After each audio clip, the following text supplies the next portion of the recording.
আমার মনের গড়ে নবীর প্রেমের আলো জ্বেলেছি আমরা হৃদয় থেকে নবীজিকে আমরা হৃদয় থেকে নবীজিকে আল্লাহ তাআলা ডেকে বলে আমার কাছে আসতে হলে আল্লাহ তাআলা ডেকে বলে আমার কাছে আসতে হলে এসো গে নবীর দলে এসো গে নবীর দলে বলে দিয়েছি আমি হৃদয় থেকে নবীজিকে আমি হৃদয় থেকে নবীজিকে কতটুকুন ভালোবাসতে হবে আমার নবী বলেন মা বাবা সহায় সম্পত্তি সবার আগে নবীর প্রীতি মা বাবা সহায় সম্পত্তি সবার আগে নবীর প্রীতি প্রাণের চেয়ে প্রিয় অতি সকলে বলি ইয়া রাসূলুল্লাহ ইয়া হাবিবাল্লাহ প্রাণের চেয়ে প্রিয় অতি তাকে জেনেছি আমি হৃদয় থেকে নবীজিকে ভালো আমি হৃদয় থেকে নবীজিকে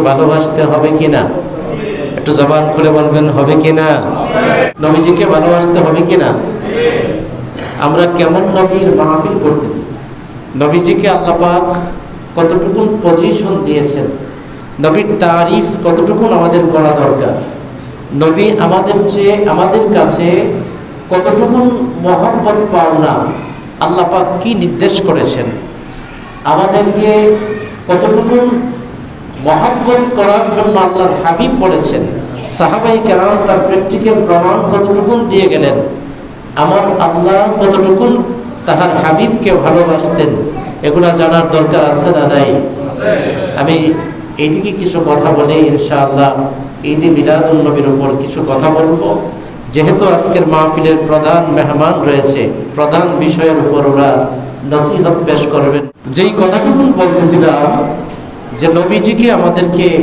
মহব্বত করতে হবে ভালোবাসতে হবে এখন কতটুকু ভালোবাসতে হবে দেখেন একটু গভীর খেয়াল করুন আজকে অনেক ভাইরা বলে নবীজিকে ভালোবাসার কথা কোরআনেও নাই হাদিসেও নাই এরকম বলে কি না জোরে বলুন না এরকম বলে কি না বলে যদিও আপনারা একটু কম শুনেছেন আর কি তো এরকম বলে অনেক ভাইরা বলে এগুলো নবীকে ভালোবাসা অত্যন্ত বেদাতের কাজ এবং এবার দেখবো নবীকে আল্লাহ পাক কতটুকু ভালোবাসে কারণ এই নবীর মহব্বত ভালোবাসা নিয়েই আজকের এই বেহেশতের বাগান আজিমুস শান প্রোগ্রামের ব্যবস্থা কথা বলুন ঠিক কিনা আর নবীর ভালোবাসা একটা মানুষকে কতটুকু দামি করে দিতে পারে নবীর ভালোবাসায় নবীকে ভালোবেসে কেউ হয়েছে গাউসে পাক নবীকে ভালোবেসে কেউ হয়েছে খাজা গরিবে নওয়াজ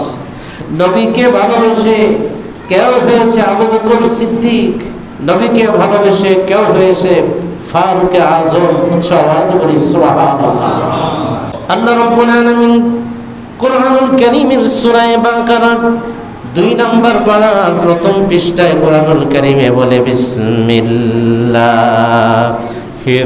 রহমানির রহিম قد نرى تقلب وجهك في السماء فلنولينك قبلة ترضاها উচ্চাজে বলি সুবহানাল্লাহ এই আয়াত নাযিল হওয়ার প্রেক্ষাপট দেখা যায় কিছু ইহুদিরা নাসারারা তারা বলতো যে বাইতুল মুকাদ্দাস এটা আমাদের কিবলা এইদিকে খানায়ে কাবা থেকে বাইতুল মুকাদ্দাসকে তারা প্রাধান্য দিত বেশি এবং এই প্রেক্ষাপটে অনেক ধরনের আলোচনা করত ইন দ্য মিন টাইম আমার হাবিব সাল্লাল্লাহু তাআলা আলাইহি ওয়াসাল্লাম তিনি 4 রাকাত বিশিষ্ট নামাজ আদায় করতেছেন। আর নামাজের মধ্যে মনে মনে একটু খেয়াল হলো, বাইতুল মুকাদ্দাস কিবলা না হয়ে যদি খানায়ে কাবা কিবলা হতো তাহলে আমি রাসূলুল্লাহর মনে বড় শান্তি পাইতো।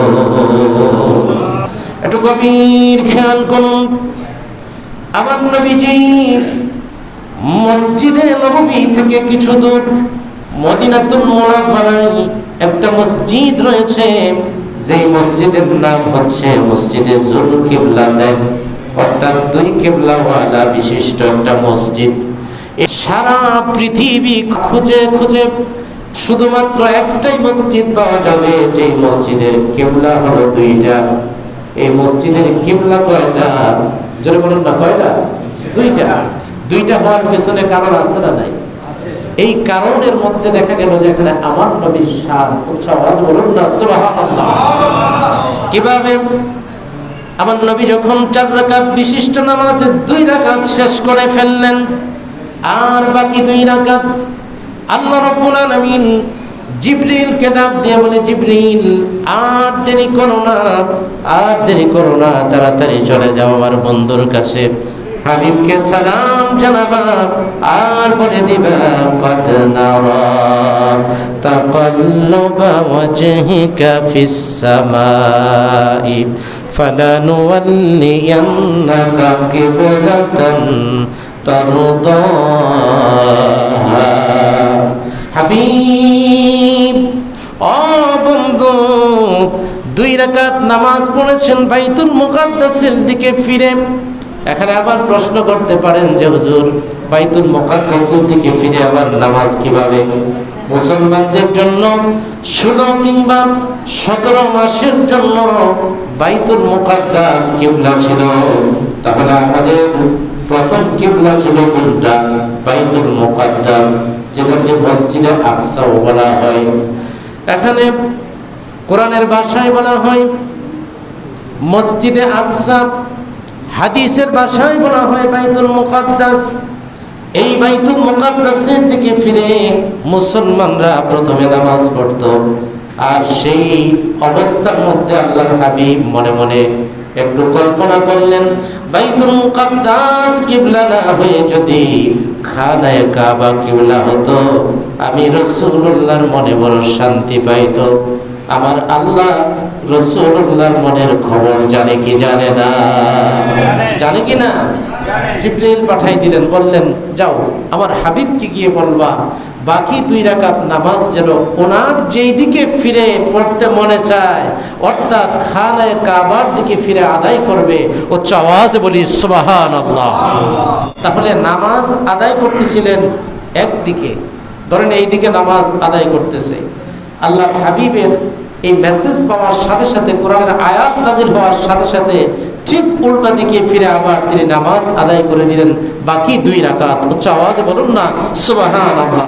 তাহলে এই জন্য শায়ের বলতেছেন, খুদা কি রিদা চাহতা হ্যায় দো আলম, खुदा चाहता है रदाए मुहम्मद। सुबहानाल्लाह बोलুন। तमाम পৃথিবীর আদম থেকে ঈসা রূহুল্লাহ পর্যন্ত সমস্ত নবী রাসূলদের চিন্তা হচ্ছে, আর আমার আল্লাহ সদা সর্বদা ব্যস্ত হচ্ছে তার বন্ধু হাবিবুল্লাহকে কিভাবে খুশি করবে। সুবহানাল্লাহ। এই নবীজিকে কেন আমাদের ভালোবাসতে হবে একটু গভীর খেয়াল করুন। আল্লাহ রাব্বুল আলামিন তার হাবিবকে ভালোবাসা আল্লাহ পাক ফরজ করে দিয়েছেন। কিভাবে? আল্লাহ রাব্বুল আলামিন বললেন, কুল ইন কুনতুম তুহিব্বুনাল্লাহা ফাত্তাবিউনি ইউহিব্বুকুমুল্লাহু ওয়া ইয়াগফির লাকুম যুনুবাকুম আল্লাহু গফুরুর রহিম। উচ্চ আওয়াজে বলি সুবহানাল্লাহ। ও মদিনার মাটি রে তুই যে বড় খাঁটি রে। আমার নবী রসুলের শান ও মান তারিফ করার জন্য হাসান বিন সাবিতকে একটা মিম্বর বানিয়ে দিয়েছিলেন। উচ্চ আওয়াজে বলি না সুবহানাল্লাহ। সেই মিম্বরে দাঁড়িয়ে দাঁড়িয়ে আল্লাহ রসুলের শান মান পাঠ করতেন। উচ্চ আওয়াজে বলুন না সুবহানাল্লাহ। তাহলে আল্লাহ রসুলের শান পাঠ করা এটা সাহাবাই কেরামদের সুন্নত। উচ্চ আওয়াজে বলি সুবহানাল্লাহ। এবং এটা ইমানদারদের আত্মার খোরাক হয়। সুবহানাল্লাহ বলবেন না? ও মদিনার মাটি রে তুই যে বড় খাঁটি রে, বলুন ও মদিনার মাটি রে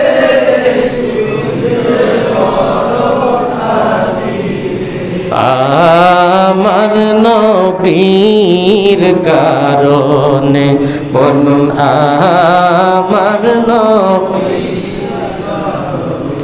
এই মাটি তো মাটি নয়, শুনো তাহার পরিচয়।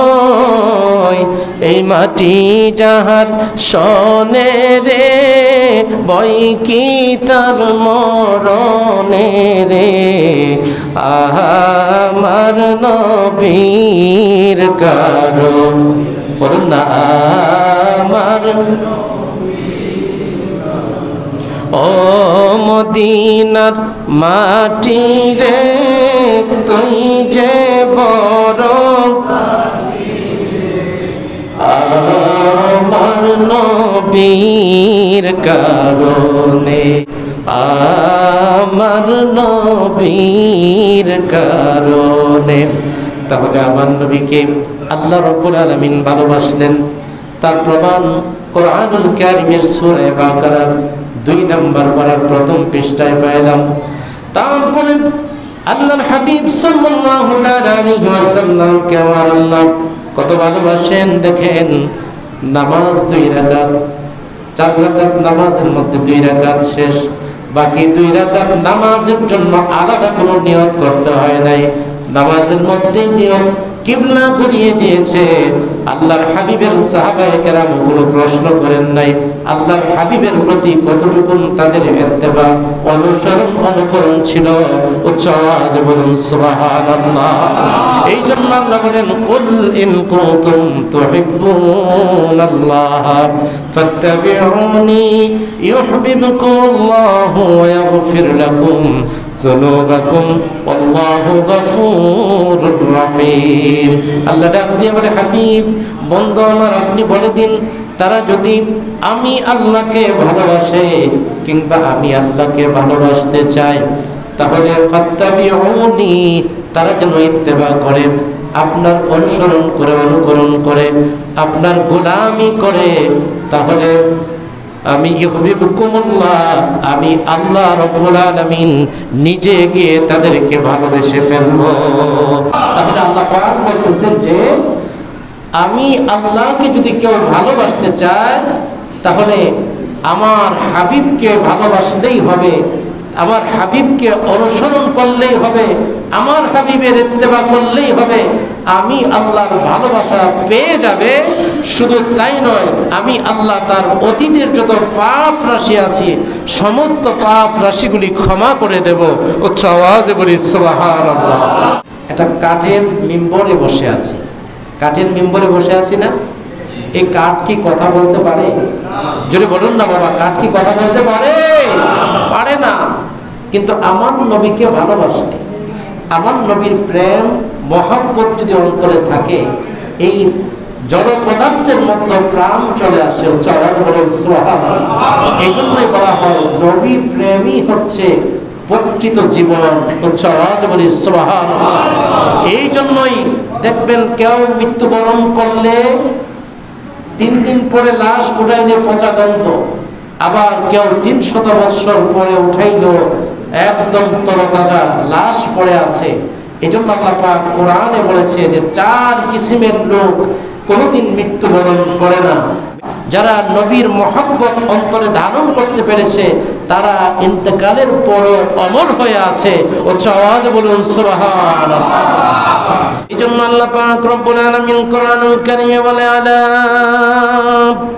ইন্না আউলিয়া আল্লাহি লা খাউফুন আলাইহিম ওয়া লা হুম ইয়াহজানুন।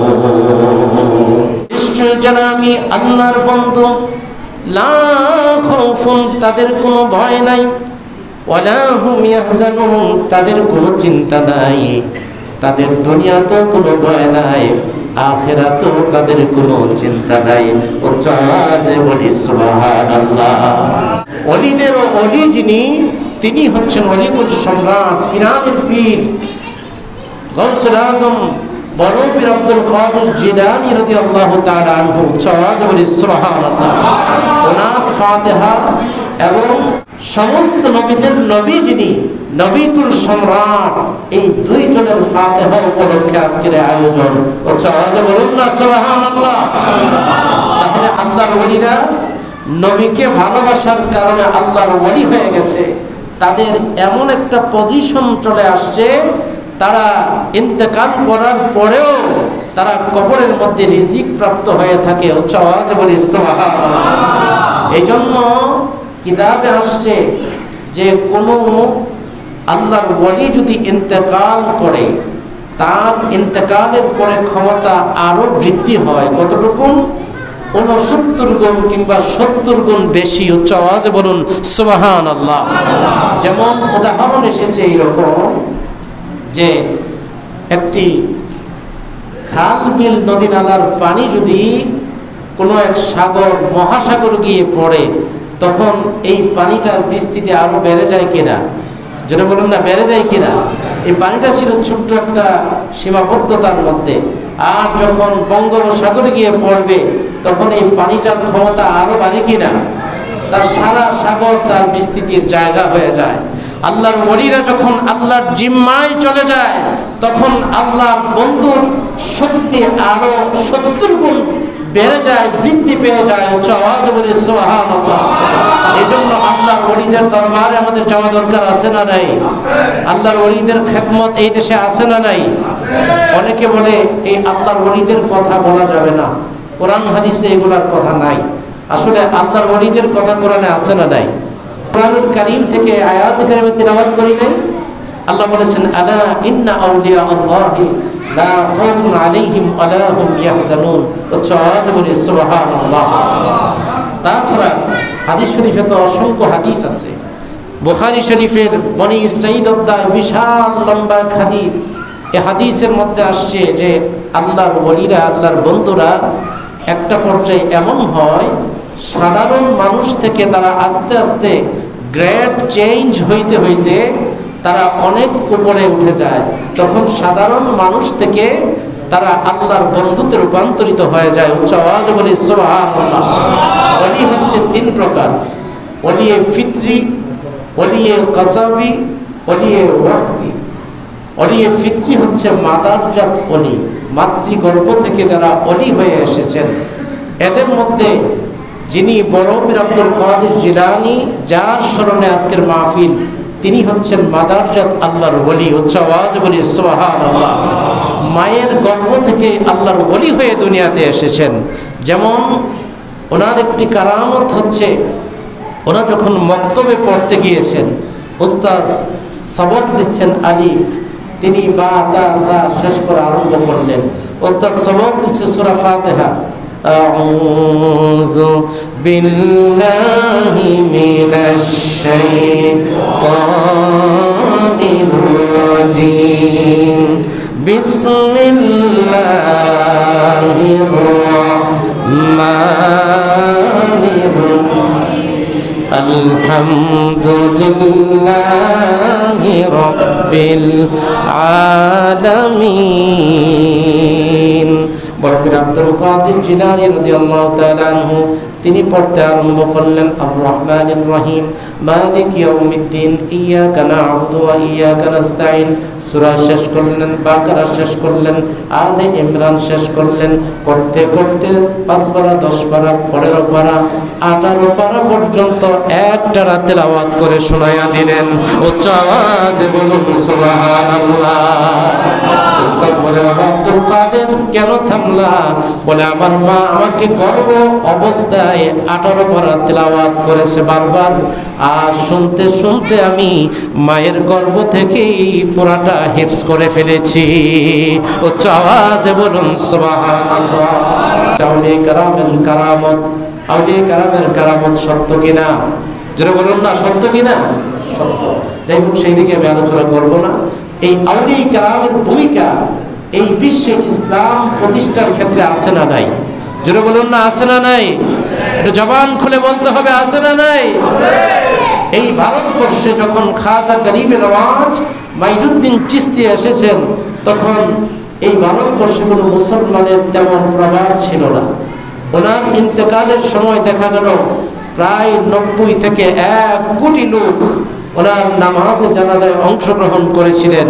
তার মানে খাজা গরিবে নওয়াজ তিনি একা 1 কোটি মুসলমান করেছিলেন। বেদিনকে উচ্চ আওয়াজে বলুন সুবহানাল্লাহ। আল্লাহর ওলিদের খেদমত আছে না নাই? আছে। এইভাবে সিলেটের শাহজালাল আলী মুজাদ্দিদি 700 বছর আগে যখন বাংলাদেশে আসছেন, গোটা কয়েকটা ঘর ছিল মুসলমান। পশু জবাই করার কারণে, আকিকা দেওয়ার কারণে, গরু জবাই করার কারণে সৈয়দ বুরহানুদ্দিন রহমতুল্লাহ আলাইহির সন্তান গুলজার আলম, যিনি হচ্ছে বাংলার প্রথম শহীদ, যার মাজার সিলেটে রয়েছে, এনাকে শহীদ করে দেওয়া হলো। তাহলে মুসলমানদের অস্তিত্ব এই দেশে কি ছিল না? মুসলমানদেরকে প্রতিষ্ঠা করেছে এই দেশের মধ্যে আল্লাহর আউলিয়া কেরাম। উচ্চ আওয়াজে বলুন সুবহানাল্লাহ। ঠিক এইরকম ভাবে পাকিস্তান শ্রীপুর শরীফ থেকে এসে বাংলার জমিনে যখন জামিয়া প্রতিষ্ঠা করেছে, এই জামিয়ার খেদমত আজকে গোটা বাংলাদেশে বিশ্বব্যাপী আছে না নাই? জোরে বলুন না আছে না নাই? এই করোনাকালীন সময়ে গাউসিয়া কমিটির যে খেদমত, এটা আপনারা তো জানেন কি না? আমার গাউসিয়া কমিটির যারা কর্মকর্তা আছেন, ওনারা আছেন, জানেন যে গাউসিয়া কমিটির খেদমত এই বাংলাদেশে শুধু মুসলমানদের নয়, বেদুইনদের মধ্যেও ছিল। কথা বলুন ঠিক কিনা? আউলিয়া কেরামের খেদমত এই ইসলাম প্রতিষ্ঠার ক্ষেত্রে, মানবতা প্রতিষ্ঠার ক্ষেত্রে, দ্বীন ইসলাম বিস্তৃতির ক্ষেত্রে সব দিকে আউলিয়া কেরামের অবদান আছে না নাই? জোরে বলুন না আছে না নাই? আছে। তাহলে অনেকে বলে যে আউলিয়া কেরামের কথা কোরআন হাদিসে নাই। এই কিচ্ছা কাহিনী হুজুররা কোথায় পায়? কোরআনুল কারীমের মধ্যে 500 আয়াত হচ্ছে নামাজ, রোজা, হজ, যাকাত, শরীয়তের যত আহকাম আছে 500 আয়াত দ্বারা সীমাবদ্ধ রেখেছে। আর বাকি 6166 খানা আয়াত হচ্ছে নবীদের কিচ্ছা, ওলিদের কিচ্ছা। উচ্চ আওয়াজে বলুন সুবহানাল্লাহ। তাহলে আমাদেরকে নবীকেও মানতে হবে, আউলিয়া কেরামদেরকেও মানতে হবে। কারণ এই দেশে কোনো নবী রাসূল ইসলাম নিয়ে আসে নাই, এই দেশে ইসলাম নিয়ে এসেছে আল্লাহর আউলিয়া কেরাম। উচ্চ আওয়াজে বলুন সুবহানাল্লাহ। যে নবীর ভালোবাসা একটা মানুষকে কতটুকু মর্যাদাশীল করে দিতে পারে, কতটুকু দামি বানিয়ে দিতে পারে। উসমানে হান্নানা নামক একটা খেজুর গাছের টুকরা আছে, এই টুকরাটা মদিনা শরীফে মসজিদে নববীতে আমার নবী ওই খেজুর গাছের টুকরায় ভর করে তিনি খুতবা পাঠ করতেন। যখন এই খুতবাটা পাঠ করা অবস্থায় এই খেজুর গাছের টুকরা যখন ভর করতেন, একটা সময় এই খেজুর গাছের টুকরাটাকে রেখে দিলেন। যখন কাঠের মিম্বর কিংবা সিঁড়ি বানানো হলো, ওই মিম্বরে দাঁড়িয়ে যখন খুতবা দেওয়া আরম্ভ করলেন, তখন ওই খেজুর গাছের টুকরাটাকে রেখে দেওয়া হলো। রেখে দেওয়ার কারণে মসজিদে নববীতে আমার নবীজি খুতবা দিচ্ছেন, মসজিদ ভরপুর মানুষ। এমনিতেই দেখা গেল কান্নার আওয়াজ শোনা যাচ্ছে। কিসের আওয়াজ? আমার সাথে একটু জবাব দিতে হবে। কান্নার আওয়াজ শোনা যাচ্ছে। এই কান্নার আওয়াজ শোনা যাচ্ছে। সাহাবায়ে কেরাম এদিক সেদিক তাকাচ্ছে, কে কাঁদছে, কে কাউকে দেখছে না কান্না করতে। কিন্তু দেখা গেল আল্লাহর হাবিব সাল্লাল্লাহু তাআলা আলাইহি ওয়াসাল্লাম খুতবা পড়া বন্ধ করে দিয়ে ওই খেজুর গাছের কাঠের যে টুকরা ছিল যার নাম উস্তুনে হান্নানা, এই উস্তুনে হান্নানার সাথে আমার নবীজি কথা বলা আরম্ভ করেছে। রহমতে আলম নবী নূরে মুজাসসাম, সাহাবীরা আতর বানাই ওই নবীজির গান বলুন। রহমতে আলম নবী নূরে মুজাসসাম, সাহাবীরা আতর বানাই ওই নবীজির গান। শোনো মানব জানো কেমন আমার নবীজি, যাহার জন্য পাগল চন্দ্র সূর্য তারকারাজি। আরো শুনবানি সুন্দর কাহিনী, আরো শুনবানি সুন্দর কাহিনী, জান্নাতেরই রুমে রুমে লেখা নবীর নাম, জান্নাতেরই রুমে রুমে লেখা নবীর নাম। রহমতে আলম নবী নূরে মুজাসসাম, সাহাবীরা আতর বানাই ওই নবীজির গান। উস্তুনে হান্নানা একটা খেজুর গাছের নাম, যাকে ধরে খুতবা দিতেন রাসূলে আকরাম। সুবহানাল্লাহ বলি। উস্তুনে হান্নানা একটা খেজুর গাছের নাম, যাকে ধরে খুতবা দিতেন রাসূলে আকরাম। গাছটা নবীর বিরহে কাঁদিতে রহে, গাছটা নবীর বিরহে কাঁদিতে রহে।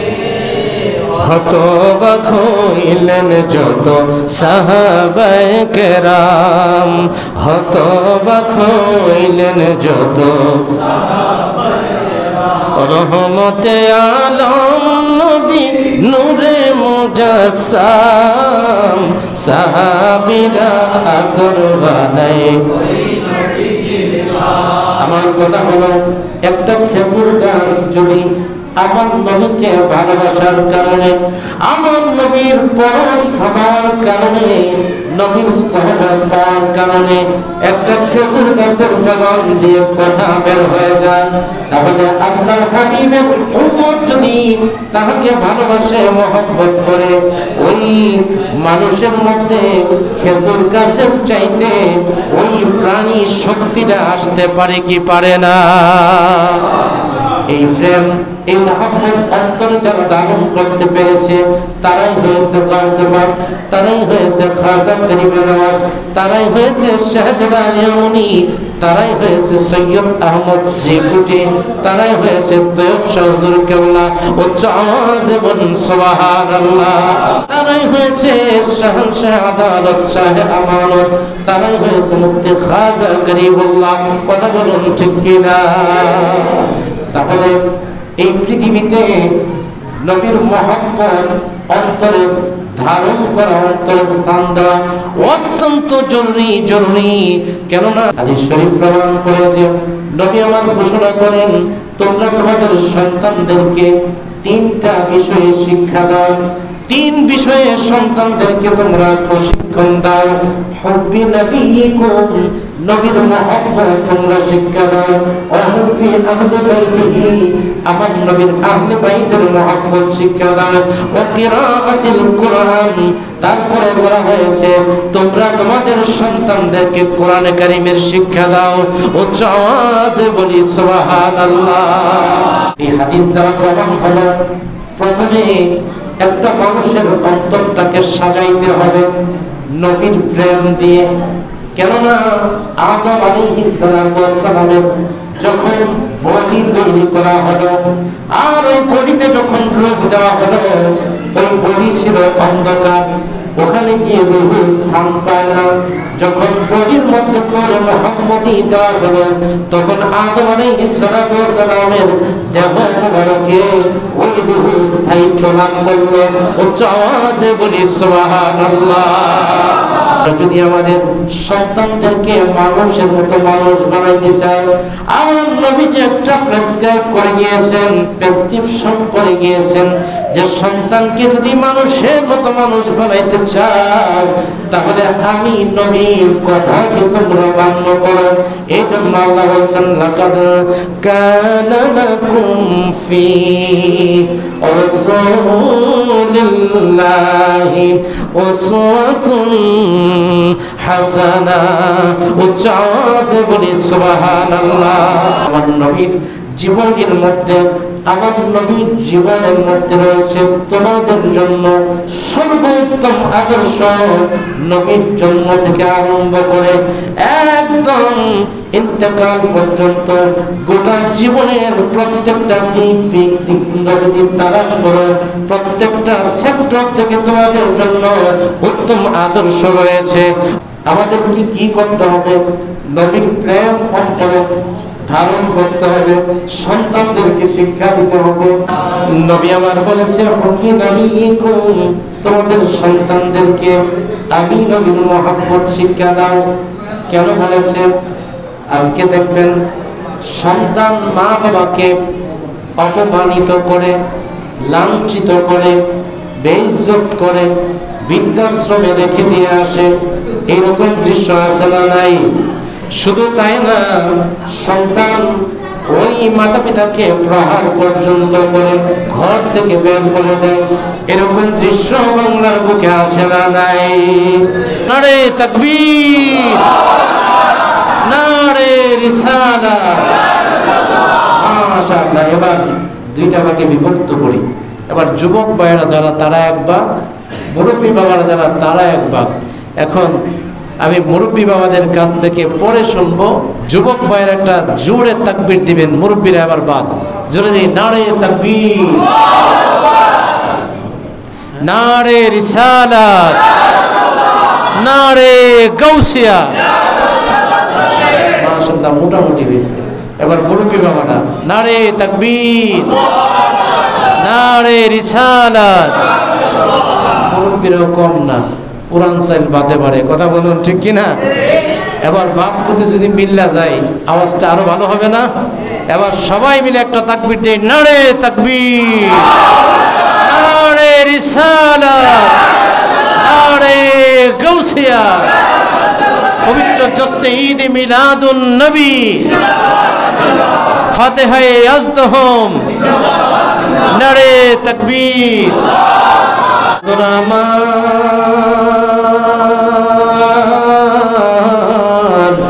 গভীর মনোযোগ দিয়ে শুনুন, ও দুনিয়ার মানুষ, যুবক ভাইরা শুনুন। তোমাদের সন্তানদেরকে যদি তোমরা মানুষের মতো মানুষ করতে চাও, তাহলে আমি নবীর হাদিসকে তোমরা ফলো করবে। এক নাম্বার হচ্ছে হুব্বি নবীকুম, নবীর মহব্বত সন্তানদের অন্তরের মধ্যে ঢুকায়া দিতে হবে। উচ্চ আওয়াজে বলুন সুবহানাল্লাহ। কেননা নবীর মহব্বত যদি অন্তরে না থাকে, তাহলে ওই অন্তরে এলেম স্থায়ী হবে না। আর যদি ওই এলেম স্থায়ী হয়, সেই এলেম দ্বারা দ্বীন ইসলামের উপকার হয় না। ওই ইসলাম মানুষকে অন্যদিকে ডাইভার্ট করে দেয়। কথা বলুন ঠিক কিনা? এই জন্য দেখবেন এই দেশের বুকে বড় বড় উলামায়ে কেরাম, বড় বড় উলামায়ে কেরাম, বড় বড় মাদ্রাসার মুহতামিম, তারা অকারেন্স করে ধরা খায়, আলেম ওলামাদের বদনাম হয়। আছে না নাই? জোরে বলুন না, আছে না নাই? সত্য কথা বলতে হবে তো, সাদাকে সাদা বলতে হবে, কালোকে কালো বলতে হবে। এই কথাগুলো শেখানোর জন্যই তো আল্লাহর হাবিব দুনিয়াতে এসেছে। কেন এসেছে? আইমে জাহিলিয়ার যুগে মানুষ মা সন্তানের মধ্যে ভেদাভেদ ছিল না, কন্যা পিতার মধ্যে কোনো ভেদাভেদ ছিল না, ভাই বোনের মধ্যে কোনো ভেদাভেদ ছিল না। তারা এতটাই পাপের মধ্যে নিমজ্জিত ছিল, তারা গাছের পূজা করত, মাছের পূজা করত, তারা যা খুশি তাই করত, অন্ধকারাচ্ছন্ন অবস্থায় ছিল। আল্লাহ রাব্বুল আলামিন বলেন, আমার হাবিবকে পাঠাইলাম ওয়ায়ুযাক্কিহিম, তাদেরকে পবিত্র করবে। ওই আল্লিমুহুমুল কিতাব ওয়াল হিকমা, জ্ঞান বিজ্ঞান শিক্ষা দিয়ে দ্বীনের পথে, ইসলামের পথে ডাকবে, ইসলামের সুশীতল ছায়া নিচে তাদেরকে আশ্রয় দিবে, সত্যকে সত্য শেখাবে, মিথ্যাকে মিথ্যা শেখাবে। এই হক ইনসাফ প্রতিষ্ঠা করার জন্যই আল্লাহ রহমাতুল লিল আলামিন নবীকে প্রেরণ করেছেন। উচ্চ আওয়াজে বলি সুবহানাল্লাহ। যেই কথাটুকু বলতেছিলাম যে নবীর মহাব্বত যদি অন্তরে না থাকে তাহলে এই এলেম দ্বারা ফায়দা লাভ করা যায় না। এই এলেম কোরআন তেলাওয়াত করে শিখে মানুষ বিভ্রান্তির দিকে নিয়ে যাচ্ছে, মানুষকে বিভিন্ন দিকে ডাইভার্ট করে দিচ্ছে। এরকম আছে না নাই? জোরে বলুন না, আছে না নাই? আছে। বলে আমার ওয়ারাসাতুল আম্বিয়া হতে চাও তাহলে আমার নবীর আদর্শকে অনুসরণ করো, নবীর হাদিসকে ফলো করো। তাহলে ওই সন্তান কোনোদিন মাস্তান হবে না, চাঁদাবাজি হবে না, দুর্নীতিবাজ হবে না। ওই সন্তান সোনার মানুষে রূপান্তরিত হয়ে যাবে। প্রেসক্রিপশন কয়টা? 3টা। 1 নাম্বার ট্যাবলেট হচ্ছে নবীর মহব্বত শিক্ষা দাও সন্তানদেরকে।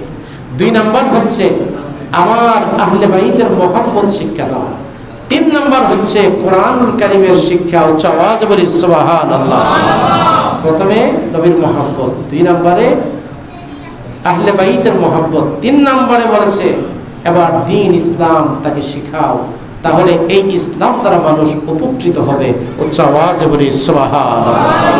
আল্লাহ বলেন ওয়ারাফা'না লাকা যিকরাক হাবিব, আপনার মান সম্মান ইজ্জত আমি আল্লাহ এত বুলন্দ করে দিয়েছি যা কিয়ামত পর্যন্ত চলতেই থাকবে। এবার কোরআনুল কারীমে প্রত্যেকটা রন্ধ্রে রন্ধ্রে যদি গবেষণা করা হয়, প্রত্যেকটা আয়াতে আয়াতে আমার নবীর তারিফ রয়েছে। সুবহানাল্লাহ বলি। আল্লাহ পাক রব্বুল আলামিন কোরআনুল কারীমে একটা জায়গা তো তার হাবিবকে নাম ধরে রাখেন নাই।